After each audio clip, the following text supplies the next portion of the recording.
तो आज क्लास में आपका स्वागत है। आज हम पढ़ेंगे इनकम टैक्स और इनकम टैक्स में पहला चैप्टर है आपका introduction of income tax. Income tax किस चैप्टर से पढ़ाया जाता है, किस सब्जेक्ट से पढ़ाया जाता है, इससे जाने से पहले एक ही चीज़ जान लीजिए आप कि ये जो बुक है एच.सी. मल्होत्रा की, इनके अलावा किसी की बुक नहीं आती है इनकम टैक्स के लिए। देखिए यहाँ पे लिखा हुआ है कि आयकर पर एकमात्र प्रमाणित पुस्तक, यानी इनके अलावा और कोई बुक नहीं बनाता है। ठीक है, इन्हीं की बुक चलती है, चाहे डी हो चाहे कोई भी यूनिवर्सिटी हो पूरे भारत में।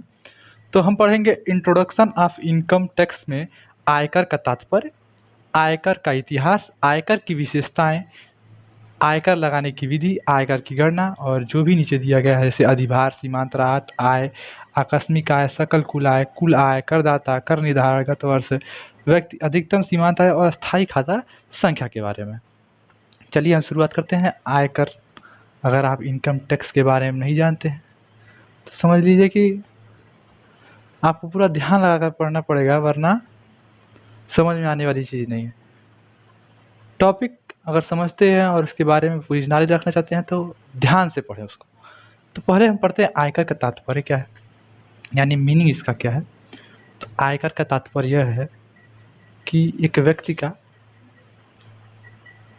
जो पूरे वर्ष में वो आय कमाता है उस पे लगने वाला कर ही आय कर कहलाता है। ठीक है, अब आयकर की छूट क्या है, आयकर की विशेषताएं क्या हैं, ये सब हम जानेंगे। तो आयकर, मान लीजिए मैं एक एग्जांपल के तौर पे बताता हूँ आयकर के तात्पर्य के बारे में कि एक व्यक्ति की आय 4,80,000 रुपये वार्षिक है। ठीक है, एक व्यक्ति ए है, मान लीजिए ये एक व्यक्ति की आय 4,80,000, तो छूट दी जाती है कि इतने रुपए तक आपके कर मुक्ति होती है, कि इतना रुपए तक आपको कर नहीं देना पड़ेगा।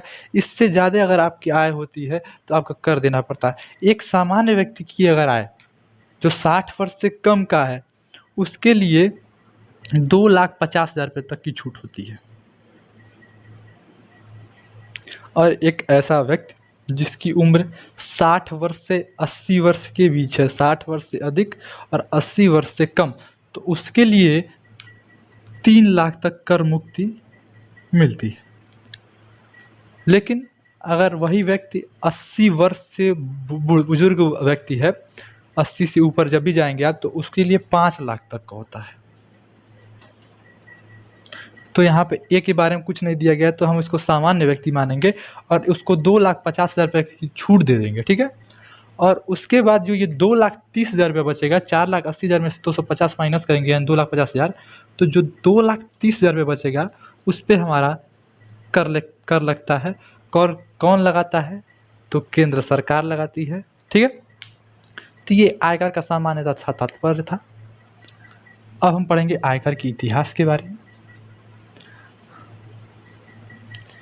यदि आप भारत देश के नागरिक हैं और इतिहास थोड़ा सा भी आपने पढ़ा होगा तो 1857 की क्रांति के बारे में आप जानते होंगे। प्रथम भारतीय स्वतंत्रता संग्राम, उसमें इंग्लैंड हारते हारते जीत गया और भारत जीतते जीतते हार गया था।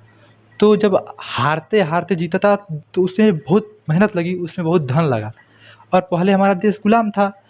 तो इनको दबाने के लिए जितना इन्होंने, इंग्लैंड वालों ने, अंग्रेज़ों ने पैसा लगाया, जब फिर इनको गुलाम बना लिया गया तो उन्होंने क्या किया, कहा कि बहुत तुमने हमारा पैसा नुकसान किया है, अब तुम्हारी आय पे भी हम कर लगाएंगे। तो 1857 की क्रांति के बाद 1860 ईस्वी में पहली बार कर लगाया गया था। ठीक है, 1860 में ये कर लगा था। और ये हम बता रहे हैं आयकर का इतिहास। तो 1860 में लगा था और इसके बाद इसमें संशोधन किए गए। 1863 में किया गया, 1867 में किया गया, 1871 में किया गया, 1873 में किया गया, 1878 में किया गया। इतने इसमें थोड़े थोड़े बदलाव होते रहे और भी कर बढ़ाते गए, कर कम करते गए, इनका ये सिलसिला जारी रहा। 1885 में जब कांग्रेस का संगठन हुआ उसके बाद यानी एक 30 दिसंबर को हुआ था, 30 दिसंबर 1885 के बाद 1886 में आयकर अधिनियम लागू किया गया। पहला आयकर अधिनियम कब लागू किया गया था? तो आप बताएंगे कि पहला आयकर अधिनियम 1886 से। आयकर अधिनियम पहला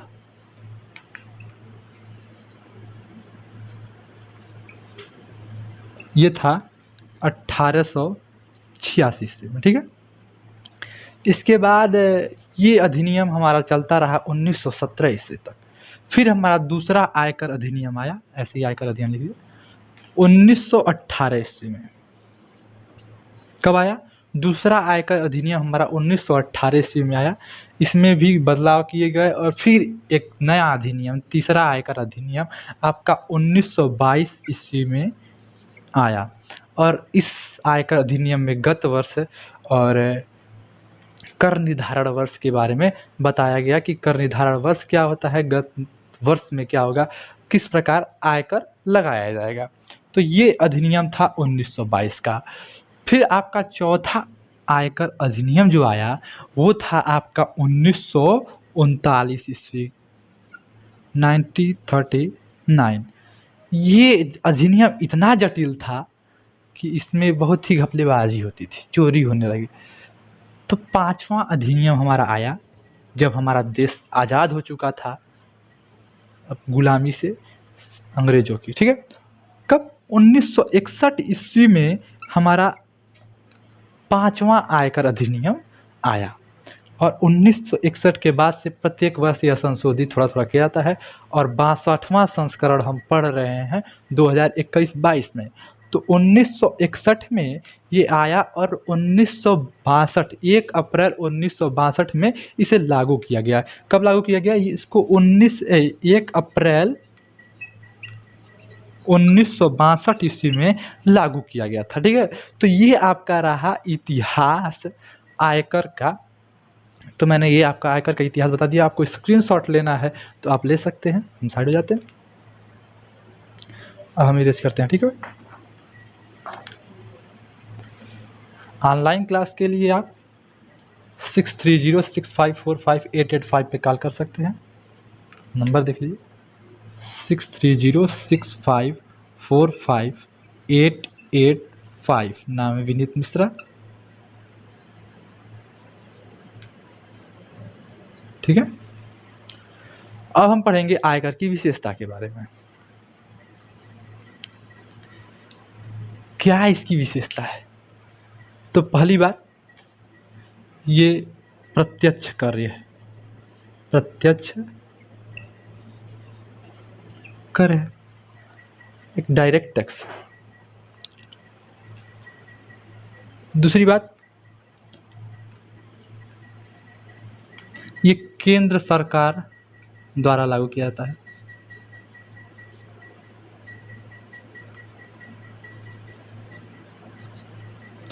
तीसरा,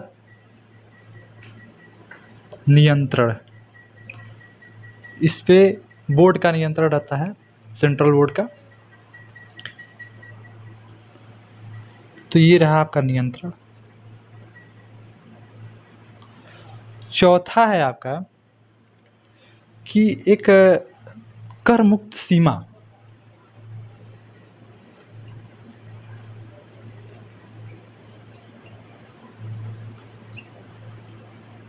ये कर मुक्ति सीमा क्या होती है मैंने आपको बताया अभी कि एक सामान्य व्यक्ति के लिए 2,50,000 रुपये तक कर मुक्ति सीमा होती है और 60 to 80 ईयर्स ओल्ड लोगों के लिए 3 लाख रुपये तक की कर मुक्त सीमा होती है और 80 से एक्सीड जब करते हैं आप तो 5 लाख तक होती है। तो ये कर मुक्ति सीमा हो जाता है, अधिभार हो जाएगा।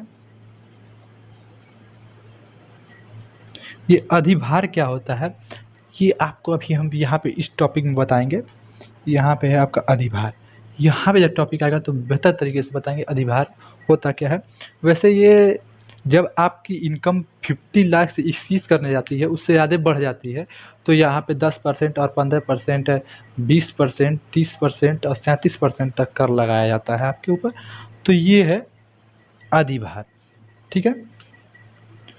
स्वास्थ्य एवं शिक्षा कर लगाया जाता है आपके ऊपर, जो कि 4% होता है।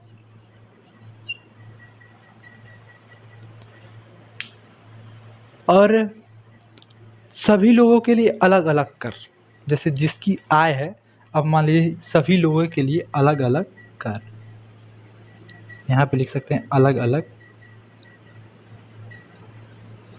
कर। इसका तात्पर्य यह है कि किसी की आय 10 लाख रुपए है तो उस पर अलग कर लगता है, क्योंकि 2.5 लाख के बाद तो 5% लगेगा, लेकिन 5 लाख के बाद आपका 10% पे आ जाएगा। 5 लाख के बाद सामान्य और पुरानी अर्थव्यवस्था के इकोनॉमिक टैक्स के अनुसार देखते रहेंगे तो अलग अलग कर है, तो हम आपकी बताएंगे अभी। तो यहाँ पे अलग अलग कर लगते रहते हैं। नियंत्रण के बारे में आप जान ही चुके हैं। तो यही कुछ हमारी विशेषताएं रही आयकर की। हम पूरे टॉपिक के साथ आपको हर टॉपिक बताते चलेंगे। पहली क्लास है आज, जब भी पढ़िए तो एक कॉपी ले लीजिए, पेन ले लीजिए और सभी बातों को नोट करते चलिएगा, क्योंकि अगर भूलते हैं तो फिर आपके लिए दिक्कत होती है। आयकर लगाने की विधि क्या है? आयकर लगाने की विधि 5। देखिए, पहला ये है कि आपके सैलरी यानी वेतन पे आय लगता है, संपत्ति या भूमि पे आय लगता है, पूंजी पर आय लगता है, व्यवसाय पर आय लगता है और अन्य चीज़ों पे, अन्य विधि के अन्य आधार पर लगता है। तो ये अन्य में सब कुछ आता है, लेकिन ये 4 चीज़ें बेहद इम्पोर्टेंट रहती है। वेतन पे, संपत्ति या भूमि पे, पूंजी पर, व्यवसाय पर और अन्य चीज़ों पे आपकी आय लगते हैं। तो ये है आपकी आय लगाने की विधि। चलिए, 5वीं बात है आपकी आय कर की गणना कैसे करें। ये चीज़ें पूरी तरीके से नोट कर लीजिएगा। आय कर लगाने की इस समय 2 विधियाँ चल रही हैं। एक तो रूल माना जाता है धारा 111 ए के अनुसार, और एक है आपका धारा 115 BAC के अनुसार। धारा अधिनियम के 111 ए और धारा अधिनियम के 115 BAC के अनुसार इसे हम कहते हैं पुरानी व्यवस्था और इसे कहते हैं नई व्यवस्था। देखिए, दोनों 2021-22 के ही कर है, 2022 में लगने वाला कर नियम है। 2 तरीके से लगाया जाता है। देखिए क्या, धारा 111 ए के अनुसार मैंने आपको समझिए पहले ही बता दिया है कि एक सामान्य व्यक्ति के लिए 2,50,000 रुपये की कर मुक्ति सीमा होती है।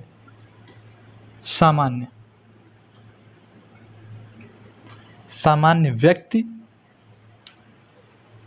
और हिंदू परिवार, अविभाजित हिंदू परिवार कहेंगे तो सामान्य व्यक्ति और अविभाजित हिंदू परिवार के लिए 2,50,000 रुपये तक कर मुक्ति सीमा यानी 0 रुपया टैक्स लगता है, इनकम टैक्स। उसके बाद आप 2,50,000 से 5 लाख रुपये तक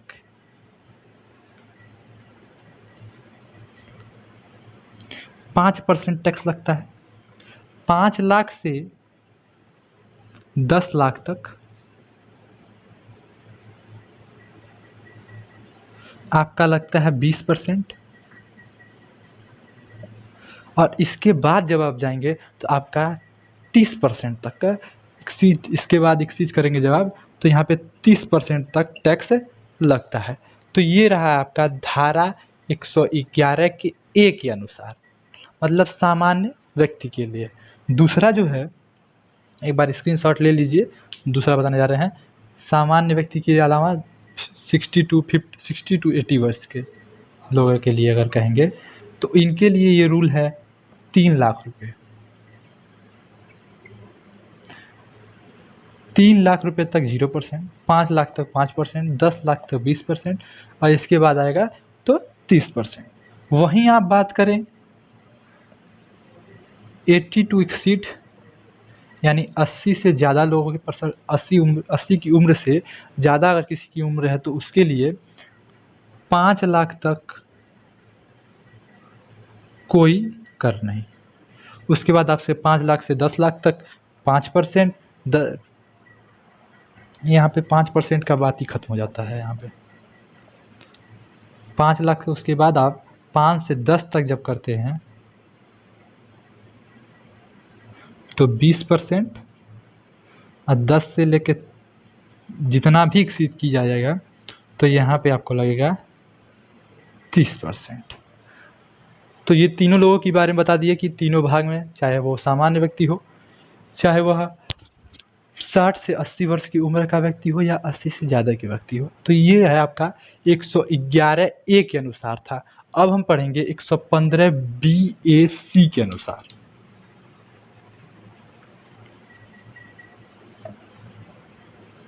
तो इनके अनुसार लगता है आपका 2,50,000 तक 0%, 2,50,000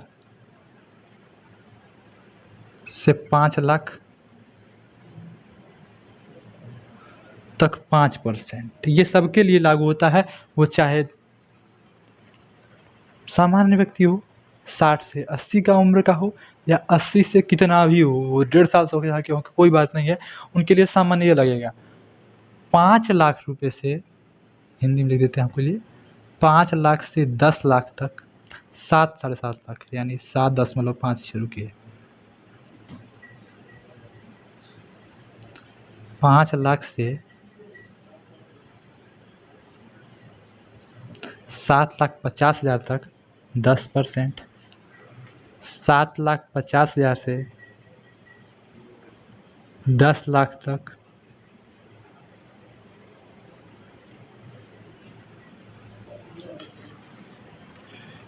15%, 10 लाख से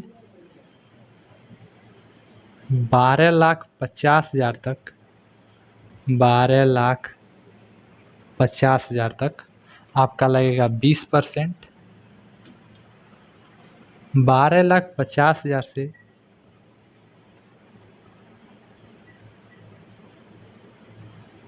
15 लाख रुपए तक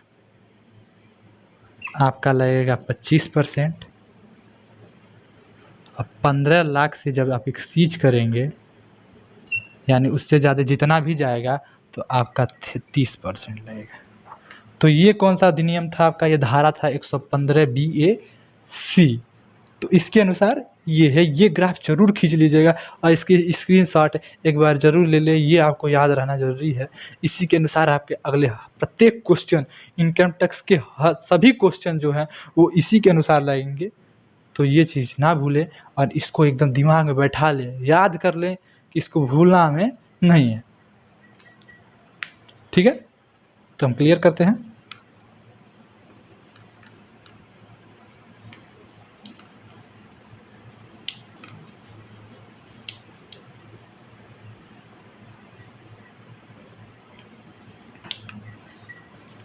अब हमारा टॉपिक है अधिभार।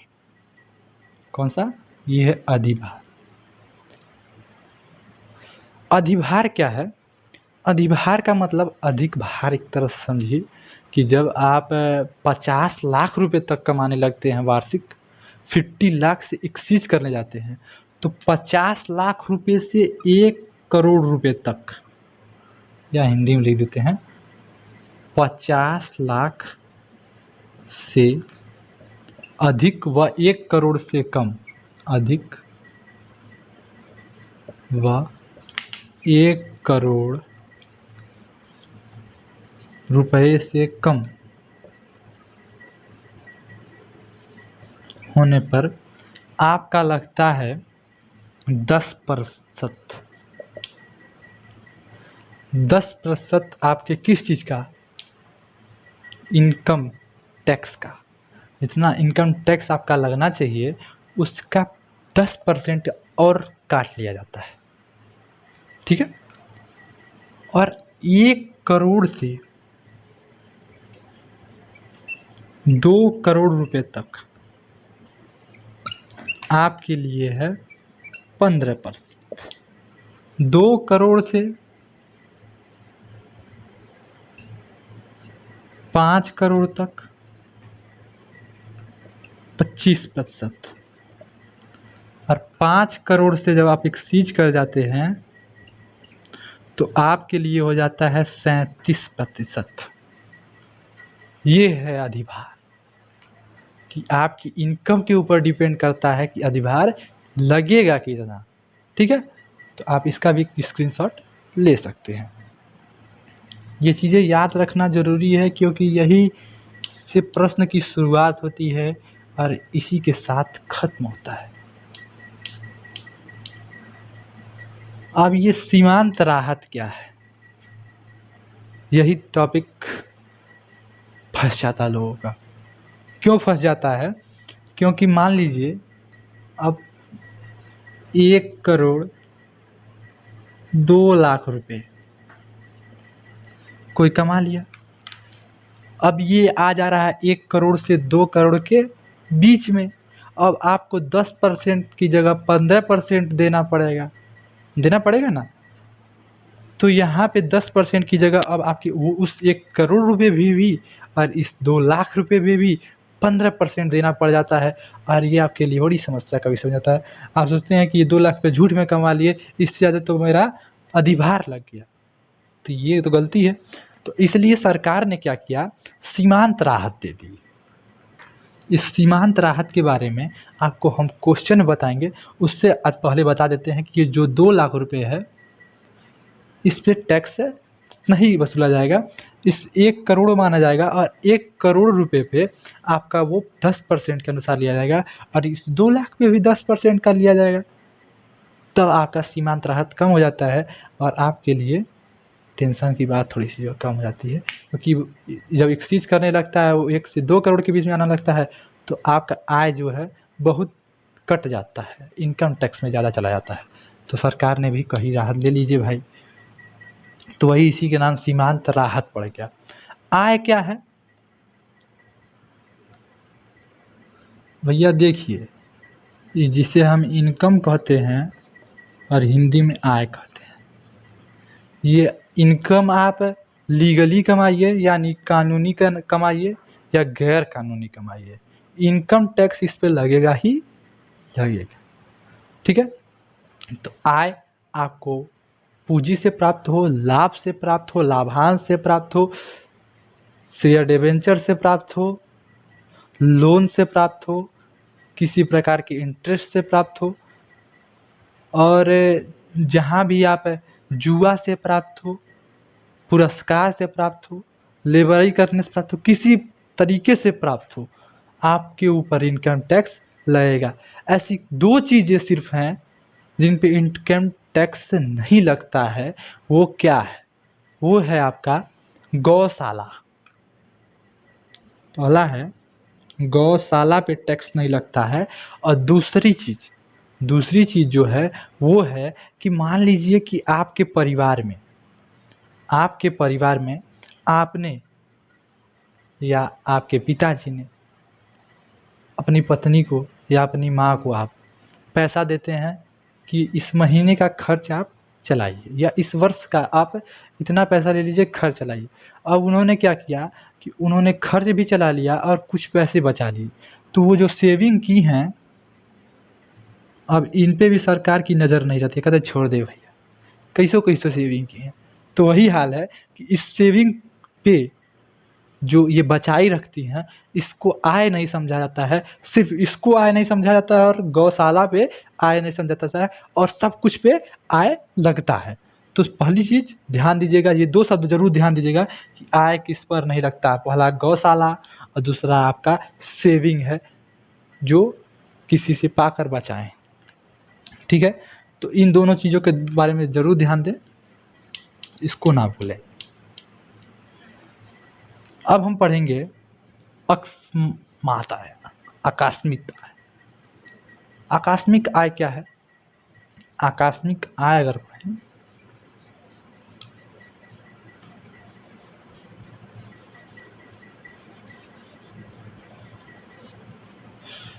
ये है ऐसा है, अकस्मात मतलब अचानक होता है। अब कोई आय जिसकी आपको उम्मीद ना हो, वो आय आपको अचानक प्राप्त हो जाए तो उसे आकस्मिक आय कहते हैं। आकस्मिक आय किसे कहते हैं? जैसे कि एक एग्जाम्पल के रूप में लीजिए कि किसी का बच्चा गायब हो गया। इस पे भी एक चीज़ ध्यान रखनी होती है कि अगर इस आय के ऊपर प्रोविज़न लगाया गया हो कि हाँ, अगर आप ये लेके आएँगे तो आपको इतना रुपया दिया जाएगा, तो वो आकस्मिक आय नहीं रह जाता है। अगर किसी का बच्चा गायब हो गया और उन्होंने ये घोषणा नहीं किया कि अगर ये बच्चा मेरा वापस लेके आते हैं तो इनको 2 लाख रुपए देंगे, 10,000 रुपया देंगे, 5,000 रुपया देंगे।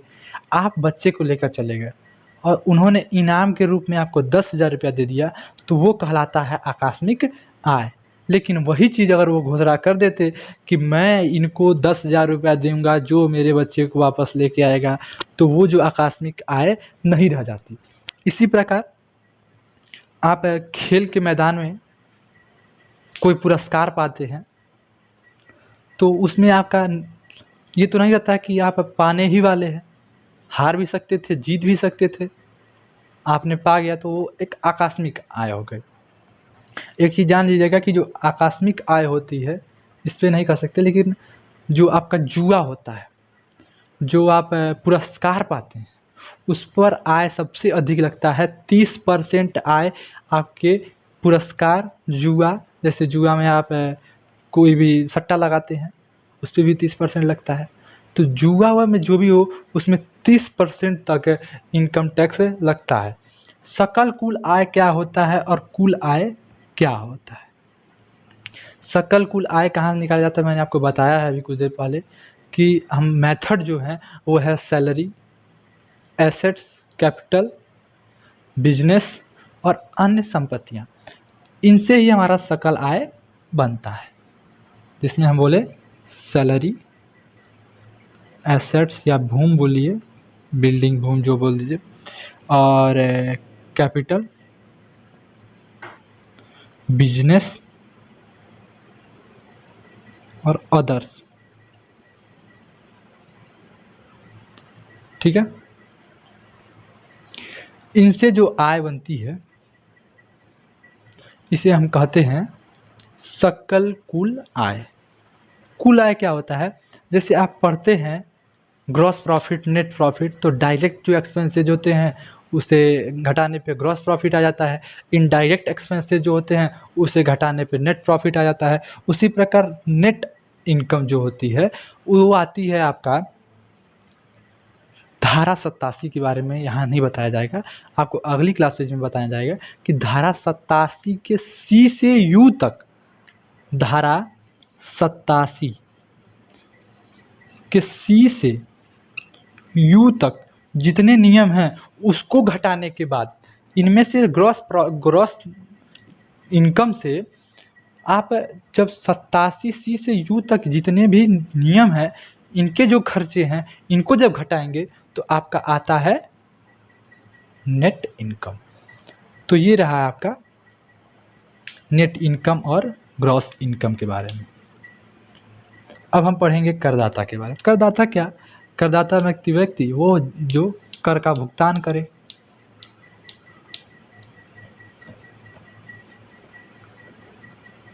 करदाता में दो एक प्रकार के आते हैं, चुने हुए करदाता, जैसे कि मान लीजिए कि आपको संभालने के लिए दिया गया, आपके पिताजी आपको अमानत दे छोड़ के चले गए, तो उनकी जो कर भुगतान करना था आपको भुगतान करना पड़ा था, वो चुना हुआ करदाता कहला जाता है।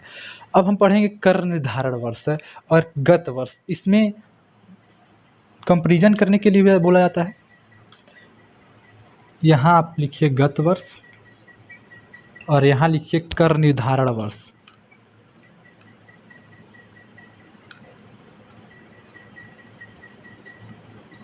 ठीक है, गत वर्ष में क्या होता है? जो वर्ष सामान्य में चल रहा है, जिस वर्ष में आपको कर भुगतान करना है, उससे पिछला वर्ष गत वर्ष कहलाता है। यानी कि आज मान लीजिए आपका 15 अप्रैल है, तो 1 अप्रैल से पिछले 1 अप्रैल से 31 मार्च तक आए हुए दिन को आप गत वर्ष कहेंगे, और उसी के बाद जब तक आपका कर निर्धारण होता है और कर भुगतान नहीं कर देते, उस वर्ष को कर निर्धारण वर्ष कहा जाता है। कर निर्धारण गत वर्ष के ही आधार पर किया जाता है, ठीक है। इसमें राउंडिंग फिगर नहीं देखा जाता है, और इसमें राउंडिंग फिगर देखा जाता है कि 10 के राउंडिंग फिगर में होना चाहिए, वरना अगर जैसे आप देखते होंगे कि पॉइंट का जब क्वेश्चन आता है तो 10.5 से जो ऊपर होता है तो उसे 11 मान लिया जाता है, और 10.5 से नीचे रहता है तो उसे 10 मान लिया जाता है। उसी प्रकार 10 के राउंडिंग में अगर 5 से नीचे आया तो उसको कट कर दिया जाता है, और 5 से ऊपर आ गया तो उसे 11 बना दिया जाता है। तो ठीक है, ये राउंडिंग फिगर की बात हो गई, और ये गत वर्ष की बात हो गई। ये आपकी बात हो गई कर निर्धारण और गत वर्ष। व्यक्ति, अब हम पढ़ेंगे टॉपिक व्यक्ति है। तो ये हैं आपके व्यक्ति, ये हमारा टॉपिक है। व्यक्ति में पहला तो एक सामान्य व्यक्ति आता है, दूसरा एक फर्म आता है, उसे व्यक्ति के नाम से कहा जाता है। कंपनी, इसे भी यहाँ पे व्यक्ति के नाम से बोला जाता है। और बॉडी ऑफ इंडिविजुअल्स,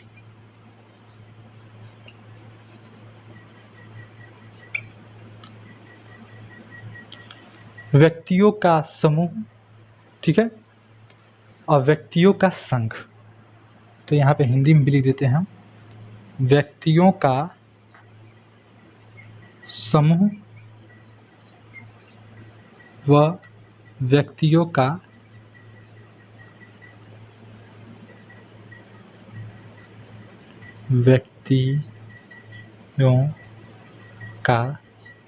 संघ, इन्हें यहाँ पे व्यक्ति के नाम से ही बोला जाता है। तो ये रहे आपके व्यक्तियों का संघ, व्यक्तियों का समूह रह गया आपका। तो ये आपका टॉपिक यहाँ पे खत्म है। सामान्य सी बात है, व्यक्ति, फर्म, कंपनी, व्यक्ति का संघ, व्यक्ति का समूह, और आपके बोलेंगे तो नगर पालिका, विधायिका और मूर्ति, ये सब भी व्यक्ति ही कहलाते हैं।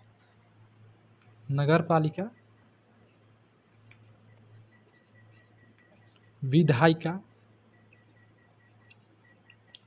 और मूर्ति, ठीक है। तो ये आपके व्यक्ति के नाम से जाने जाते हैं।